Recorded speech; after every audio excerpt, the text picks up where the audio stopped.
Now, Pakistan's newfound role as a Middle East peacemaker is seen as a setback to India's strategy to marginalize its rival. For more on this, let's bring in Bloomberg's Manaka Doshi in Mumbai. Manaka, how's this being viewed in India?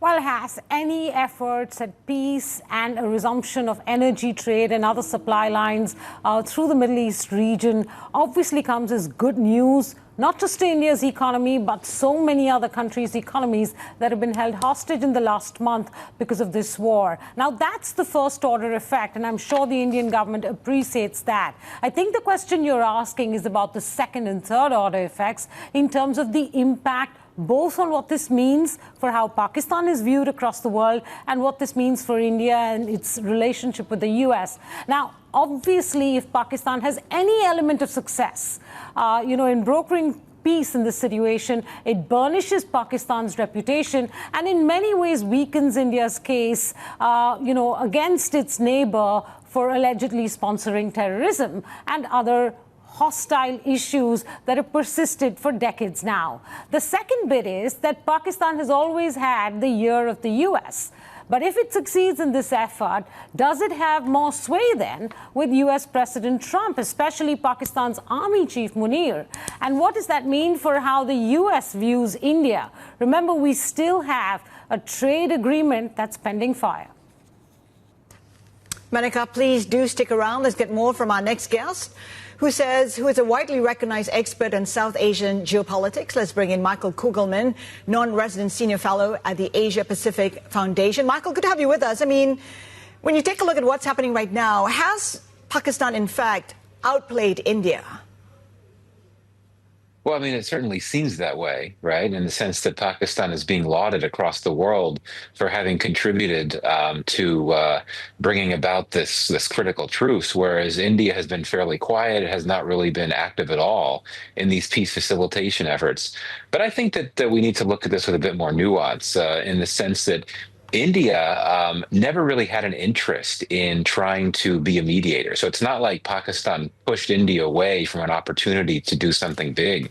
I would argue that India, unlike Pakistan, does not really have good relations at the moment with the key belligerents. India's relationship with the U.S. has been shaky over the last year, and its relations with Iran, quite frankly, could be better. Not to mention, India's diplomatic approach is much more cautious than Pakistan's in the sense that it would not want to proactively position itself as a mediator unless it's actually formally asked by the warring parties. And clearly, India was not asked to play a mediator role, and it was quite all right with that.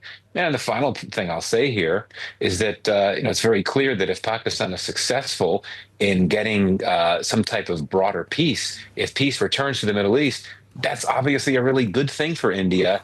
In part, for one reason, is that India is deeply embedded in the new and emerging geoeconomic architecture of the Middle East. It's involved in the IMEC corridor. It's involved in the I2U2 quad. So India could really benefit in a big way from any effort on the part of Pakistan and other facilitators to produce a wider peace in the Middle East. The thing is, India has been wanting to be the leader of the global South. Given its position in this Iran war, can it be? I mean, can it be both to the world?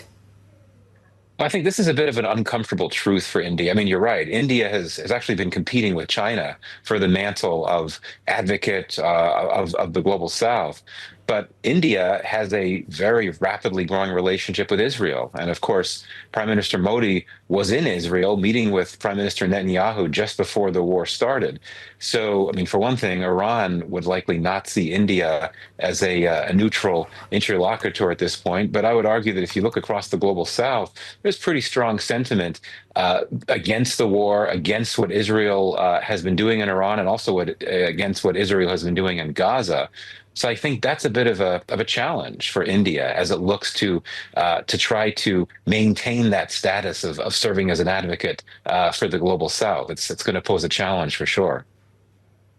It's not just the global South, though, Michael. I mean, we had India signing a letter of intent with the Emirates, wanting to be a critical defense partner. So where is India when there's trouble in the region? I mean, India has not been completely silent. I mean, it has quietly been engaging with its many partners in the region, and there's been a lot of commentary about how Pakistan is well positioned to play a facilitation role because it has close ties with all the key players, including the GCC states. I'd argue that India has even closer ties with the GCC states than Pakistan does these days in certain contexts, particularly with the UAE. As you mentioned, India also has very close ties with a number of countries in the Middle East, including those that have formal relations with Israel, such as Egypt. So, I think even if India has not been, active, it hasn't been in the news, it hasn't been serving in this facilitation role, it is still a key player in the Middle East, and that'll continue to be the case no matter what Pakistan or other countries do with facilitation. And in particular, if we do get peace in the Middle East, and certainly that's a big if at this point, India would continue to be a very active, critical player because it is an influential actor in the Middle East. Not to mention, I'd argue that for India, the Middle East is probably one of the most important regions for its interest in the sense that some of its closest partners are there. It's got critical energy and economic equities there. There's several million Indian expatriates that are based in the Middle East, particularly in the Arab Gulf states. So, yeah, India will still continue to be a player and a presence, but absolutely, in the context of the India-Pakistan rivalry, India comes out looking not too good relative to what Pakistan is up to these days. I'd like to probe that a little bit more, Michael. I was reading an interview that Bloomberg's Mishal Hussain did with Maliha Lodi, the former Pakistani ambassador to the U.S. And she interestingly said that this course of events over the last few days has helped Pakistan establish itself as a middle power, which has the capacity to influence, if not shape, international politics. If this is burnishing Pakistan's reputation, whilst peace is good for everyone, what does a more emboldened, ennobled Pakistan mean for India? Well, I mean, this is clearly a blow to India. I mean, as I said before, on one level, what Pakistan is doing is good for India because India would benefit from an end to the war, just like so many other countries.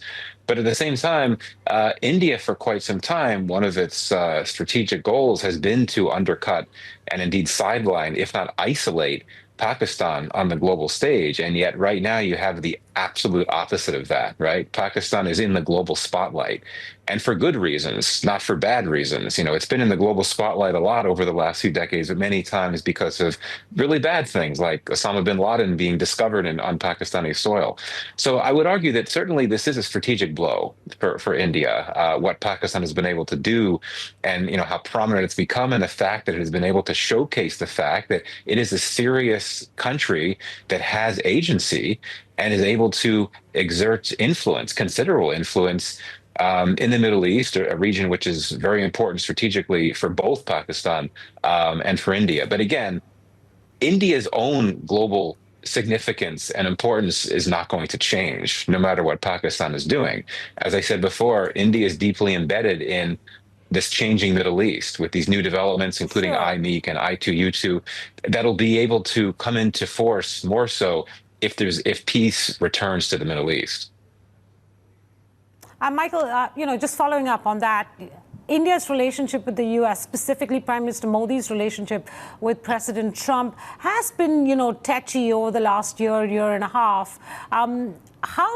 What implication does the events of the last few days have on that relationship being able to mend? We do have a trade deal that's still pending. And, I'm wondering if Pakistan now has more sway with the U.S., especially the army chief. Yeah, this is an important point. I mean, one of the reasons why the U.S.-India relationship has gone south over the last year is the fact that the White House, including President Trump, have so openly embraced Pakistan, including the Pakistani army chief. And the fact that this started to happen just after the India-Pakistan conflict last year has upset India even more. And here it's very clear that the White House continues to look to Pakistan as a key player. And the fact that the U.S. has been comfortable with Pakistan playing this facilitation role, the fact that, or at least according to reportage in recent days, that the U.S. had specifically been pushing Pakistan to put together some type of truce proposal. This is going to reinforce for India the fact that the White House is really embracing Pakistan. And when you're talking about a country embracing Pakistan, that means that the country is embracing the Pakistani military, because it's Pakistan's military and its army chief that really drives foreign policy.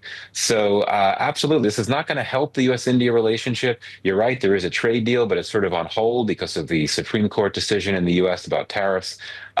It is notable that India's foreign secretary has been in Washington the last few days, having a number of meetings, and I think that's meant to work toward, strengthening relations at a moment when, that relationship has stabilized a bit. Not just the trade deal, but also the new U.S. ambassador to India, Sergio Gore, who's very close to President Trump. He's a close aide. He has come to New Delhi with this message of positivity. He has tried to repair relations, and I think that the visit of the foreign secretary was meant to build on that momentum. But, given what's happened over the last few days, with the White House clearly behind Pakistan, working with it very closely on this high stakes peace process, that's not going to go down well in New Delhi. So, Michael, this will fundamentally shift South Asian politics. And, just to follow up on Manika's question, what does an emboldened Pakistan mean? How might it use its new position in the region? Yeah, well, Pakistan is, unfortunately, it does not have many friends in its own region. I'm not only talking about India here, but, we have seen over the last year or so, Pakistan has been able to take advantage of leverage political change in Bangladesh to create an opening for improving relations with that country. It also has fairly friendly ties with Sri Lanka. I think that Pakistan may try to leverage where it is now to try to reach out to other countries in its own region, which would be so critical for Pakistan's trade and economic interests. There's very little trade within South Asia among South Asian countries. It is not just because of the India-Pakistan problem. So that's something that Pakistan might do. I also think Pakistan will continue to try to ride this momentum that it's enjoying now to deepen its influence even more inside the Middle East. Sure. So again, what's critical is what happens over the next few days, right? If Pakistan is actually able to host the Iranian and American representatives and actually get a permanent peace, now that would really put it in a big place. If it's not successful in that effort, that would be a setback for sure. Okay, Michael, I want to turn inward for the last question. You're watching the important state elections, play out in India. We're still only in voting stage. The peculiar thing about strongman politics, which is the kind of politics that Prime Minister Modi and President Trump and so many other leaders tend to play nowadays, is that if you're weakened on one front, you tend to double down on the other to protect your image. How do you see this playing out in terms of Modi's local image protection? Yeah, well, this is such an important thing for Modi, and he's been in office for quite some time. He continues to be arguably the most popular political figure inside India, and of course, he and his party were reelected for a third term, but the margin of victory was not what many had expected. But look, the position that we're hearing, or that I'm seeing from those that are supportive of the government or close to the government, is, well, look, it's best to stay out of what's going on with the facilitation process. It's complex, right. It's messy. You don't want to get dragged into something that can get ugly. Just sit back, see how it goes, and move on from there. And, Modi still has a very large base, of course. And I think that many of his supporters will take that position and just conclude that it's best to just sit back and watch and hope that peace prevails, and then India can go back to being that key outside player, right, in the Middle East, given its close ties with many in the region.